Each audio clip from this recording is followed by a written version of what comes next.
Let's cut to the chase. You want practical tips so you can learn to present well on camera, overcome your fears, and communicate your message. Well, this is the video, so keep watching.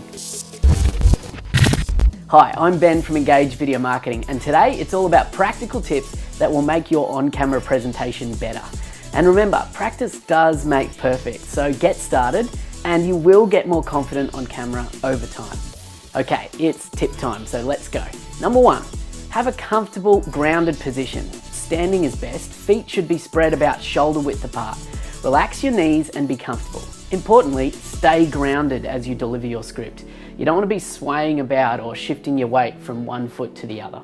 Number two, have a good neutral position, such as with hands in front of you in what I like to call the reporter pose, or whatever natural position makes you comfortable and focused.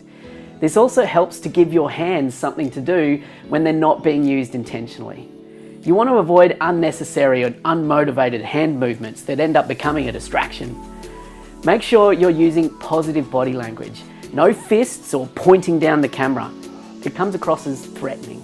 Use open hand gestures and be relaxed, like you're having a conversation with someone.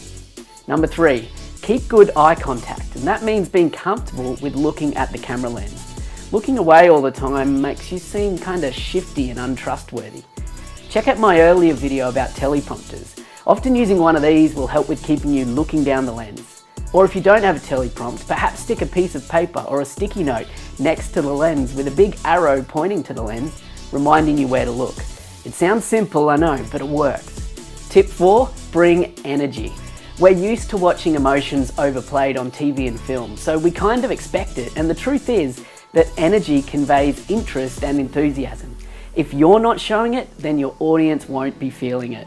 I like to refer to it as the idea of bringing yourself plus about 10%. Think of how you might be if you were speaking in front of a small crowd of people.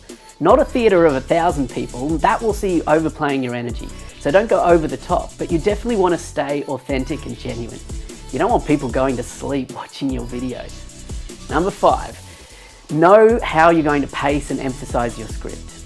It will definitely help to have rehearsed a few times before, speaking out loud, not in your head, to ensure you get a good grasp on how you're going to deliver. You can even try adding emphasis and pace notations to a printout of your script, which may really help your delivery. Number six, think of a specific person that you're talking to. Ideally, your ideal client or your audience. This helps keep the conversational feeling natural in your videos. You want people watching to feel like you're talking to them, not at them. This should also be reflected in the way you write your script and the language you use. By keeping it direct and personal, a viewer will feel more engaged with your content, and you'll be building a more genuine connection with them through your presentation. And remember that very few people are comfortable on camera, and everyone needs to start somewhere. I encourage you to get started. Think of the person that your video is for and the value that you want to share with them. Get out of your own head and work on becoming incrementally more confident on camera with each and every video. For more practical video marketing and strategy tips, I encourage you to keep watching. The next video for you is right here, so head on over there now and subscribe to stay up to date with my next video. See you then.